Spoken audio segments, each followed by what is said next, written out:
Assalamualaikum warahmatullahi taala wabarakatuh. Murid-murid sekalian, insya-Allah hari ini kita nak sambung lagi pelajaran kita pada minggu lepas berkaitan dengan solat Jumaat. Okey, kalau kita ingat minggu lepas kita dah belajar apa itu maksud solat Jumaat, macam mana kaifiat pelaksanaan solat Jumaat, bermula dengan dua azan, khutbah, baru solat Jumaat. Baiklah, hari ini kita nak belajar pula tentang syarat sah solat Jumaat dan syarat wajib solat Jumaat beserta sunat-sunat serta hikmah solat Jumaat tersebut. Jadi, syarat sah solat Jumaat ini, okey, apa maksud syarat sah solat Jumaat? Maksudnya solat Jumaat itu menjadi sah dan diterima oleh Allah sekiranya kita ikut panduan-panduan ini, ketetapan-ketetapan ini. Kalau kita tak ikut, maka tak sahlah solat Jumaat kita tu. Okey, boleh faham Yang pertama, didirikan dalam binaan yang khusus seperti masjid. Jadi tak boleh kita nak solat Jumaat dekat rumah kita, tak boleh. Ataupun kita nak solat Jumaat dekat padang, tak boleh. Okey. Dia ada binaan khusus seperti masjid. Okey. Dia tempat yang syiar. Okey, masjid. Dia tempat yang khusus. Tak boleh nak solat Jumaat sesuka hati di mana-mana. Okey, mesti di masjid. Okey. Adapun kalau surau, okey, surau pun tak boleh nak solat Jumaat. Okey, melainkan kalau surau tu diniatkan untuk dibina untuk solat Jumaat, bolehlah. Tapi kalau tidak, maka tak boleh nak solat Jumaat. Baiklah, kena buat dalam masjid tu yang pertama.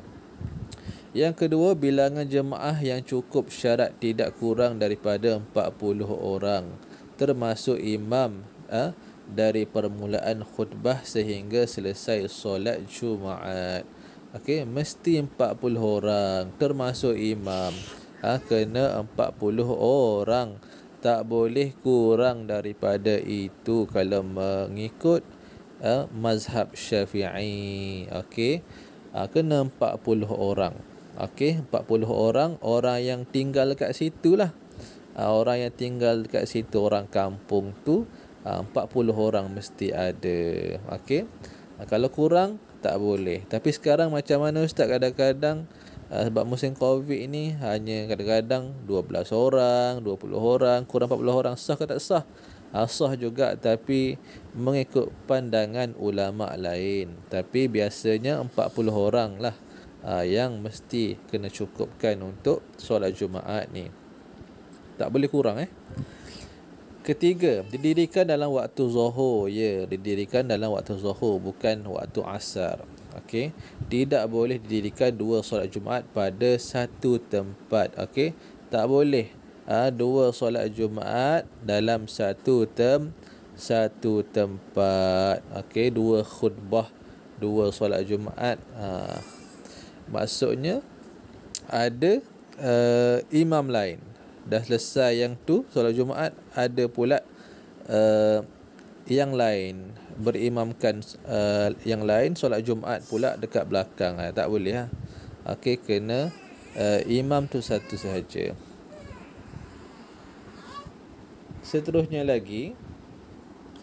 Seterusnya didirikan secara berjemaah. Okey, solat Jumaat ini tak ada secara individu kena buat secara berjemaah. Ada imam, kita kena jadi makmum, kena niat jadi makmum. Okey, sebab dia memang solat Jumaat ni kena secara berjemaah.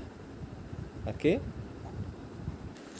Seterusnya didahului dengan dua khutbah. Tak boleh sampai-sampai tu tak boleh dah lepas azan terus nak solat Jumaat, tak boleh. Mesti syarat sah dia kena dimulai dengan dua khutbah dahulu. Yang ketujuh, belum didirikan solat Jumaat di qaryah yang sama sebelumnya. Okey. Okey, belum didirikan solat Jumaat di qaryah yang sama sebelumnya. Okey. Jadi macam Ustaz sebut tadi lah, bahawa kalau nak solat Jumaat ni jangan ada dua solat Jumaat, melainkan kalau kata tempat itu penuh ataupun masjid tu kecil, tapi dalam masa sama ada juga masjid yang lain di satu tempat, bolehlah solat Jumaat juga di tempat tersebut. Okey. Jadi perkara-perkara macam gini sepatutnya sebaiknya dibuat satu tempat, tapi sekarang penduduk ramai, jadi kadang-kadang satu masjid itu tak cukup untuk satu solat Jumaat, jadi bolehlah dibuat di masjid-masjid yang lain, ataupun dalam kampung tu juga ada masjid lain, boleh juga dibuat solat Jumaat di situ. Okey. Okey. Jadi 7 syarat sah solat Jumaat ni kena diikuti. Okey, barulah solat Jumaat itu menjadi sah. Okey, syarat wajib solat Jumaat. Okey, siapakah orang-orang yang wajib solat Jumaat? Yang pertama, orang Islam lah. Kita lah orang Islam. Yang kedua, balik, itu sampai umur. Okey, sampai umur. Siapa yang lelaki tu dia dah mimpi sehingga keluar air mani, dia sampai umur lah, lelaki. Yang ketiga, berakal. Okey, dia tidak gila lah, masuk berakal ni. Dia tidak gila, dia tahu apa itu kotor, apa itu bersih, apa itu baik, apa itu buruk. Itu berakal lah tu. Yang keempat, lelaki. Okey, kalau perempuan dia tak wajib, tapi wajibnya hanya kepada lelaki yang cukup syarat-syarat wajibnya lah. Yang kelima, sihat tubuh badan. Okey, sihat tubuh badan. Kalau kata orang tu tua, orang tu uzur, tu sakit, dia tak wajib pergi solat Jumaat. Okey. Dia kalau dia tu sihat, dia boleh berjalan, dia tak ada apa-apa masalah, dia kena solat Jumaat. Okey, bermukim tidak wajib bagi yang musafir. Maksud bermukim ni orang yang menetap dekat situ lah. Orang yang menetap di satu-satu kawasan ataupun kampung tu wajiblah solat Jumaat. Tak macam orang musafir.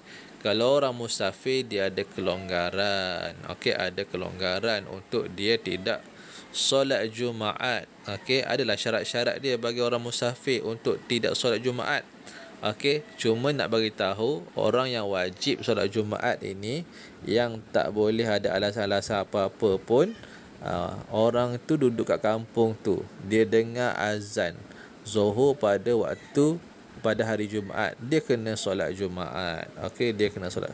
Walaupun dah cukup 40 orang, dia tetap kena solat Jumaat. Okey, walaupun dekat masjid itu dah cukup 40 orang, dia tetap kena solat Jumaat, sebab ini merupakan fardu ain. Okey, fardu ain bagi setiap orang.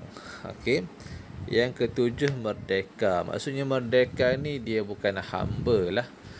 Kalau dia hamba, taklah. Ni merdeka. Kita sekarang tak ada dah hamba, semuanya merdeka. Okey. Jadi 7 syarat ini, jadi semuanya adalah pada diri kita. Sebenarnya kita ni Islam. Balik, kalau tak balik lagi, kamu umur berapa sekarang ni?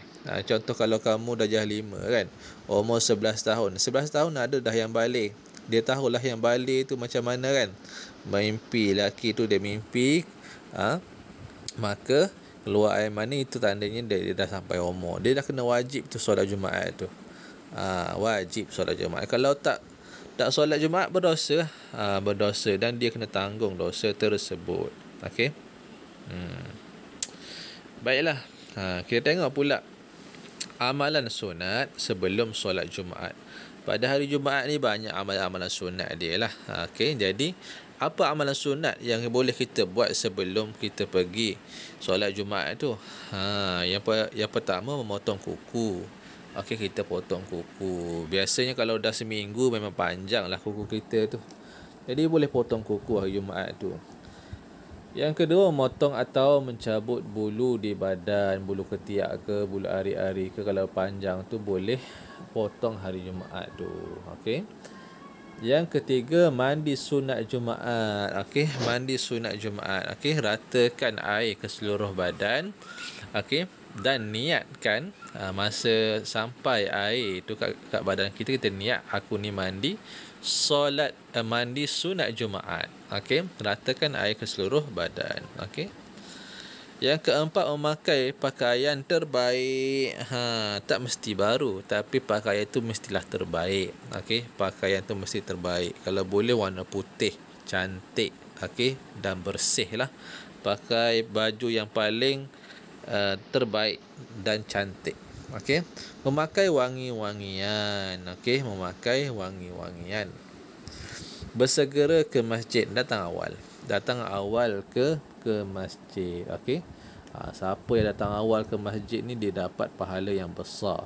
Makin lambat datang ke masjid, makin kecil pahala. Okey, makin kecil pahala.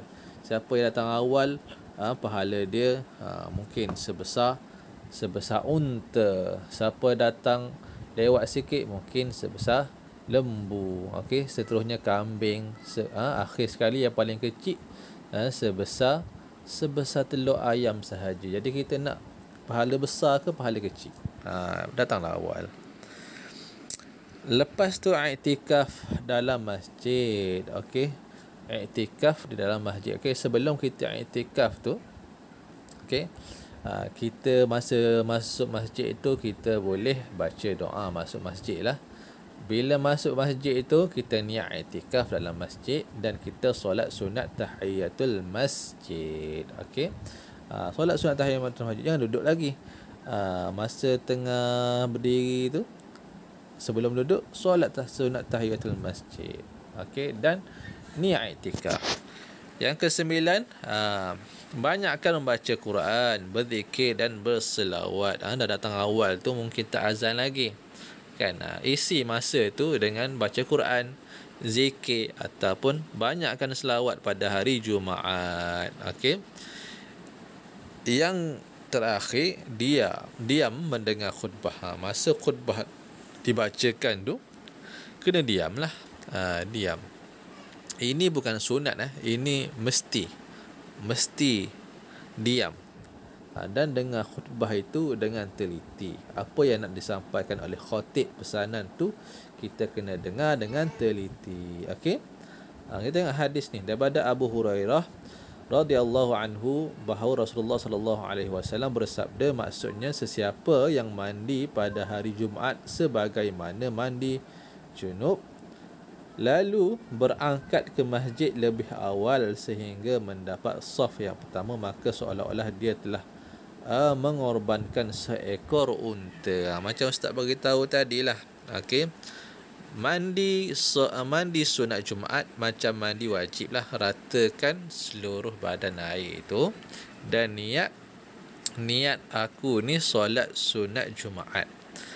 Lepas tu pergi masjid awal dan dapat pahala seolah-olah buat ibadah korban seekor unta. Besar maksudnya pahala tu.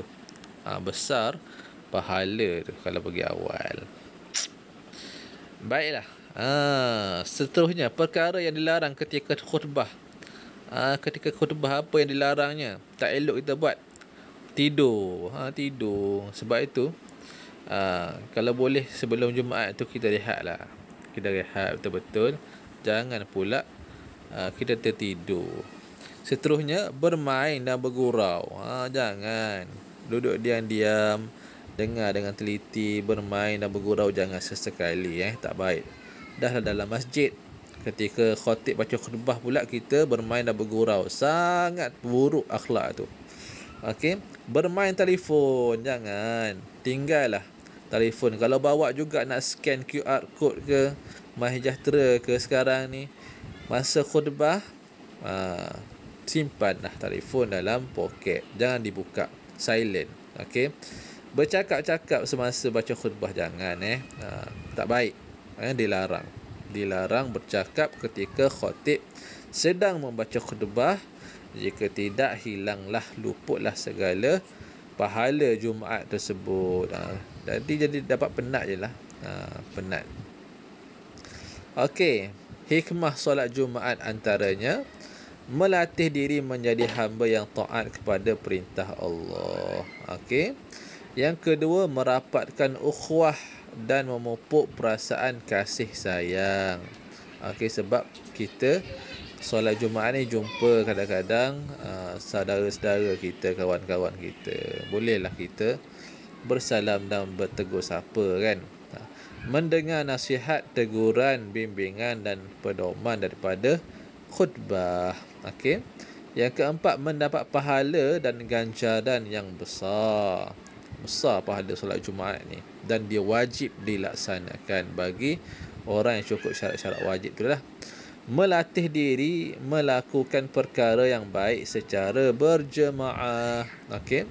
Seterusnya, lambang perpaduan dan kekuatan umat Islam. Okey, ini hikmah pensyariatan solat Jumaat. Okey, kita ni umat Islam ni kena bersatu padu lah, kena bersatu padu, dan Allah telah mensyariatkan satu solat yang wajib dilaksanakan secara berjemaah paling kurang pun sekali seminggu, supaya kita ni mendapat pesanan-pesanan nasihat daripada khatib. Okey, pesanan-pesanan tersebut untuk menyatupadukan kita, untuk mengeratkan hubungan sesama Muslim. Okey. Jadi inilah hikmah yang besar daripada solat Jumaat. Okey, Ustaz harap apa yang Ustaz terangkan hari ini kamu boleh faham. Kamu boleh faham dan kamu boleh amalkan dalam kehidupan kamu, insya-Allah. Jadi apa yang Ustaz nak kamu buat ialah kamu Ustaz nak kamu cuba buat latihan solat Jumaat ni dalam buku aktiviti kamu. Okey, buat latihan dalam buku aktiviti kamu. Sebab dah habis dah ni tajuk ni. Buat latihan dalam buku aktiviti kamu. Jadi Ustaz tak ada buku aktiviti tu. Kamu cari sendirilah dalam buku aktiviti muka surat berapa dan kamu hantar kepada Ustaz, insya-Allah. Assalamualaikum warahmatullahi taala wabarakatuh.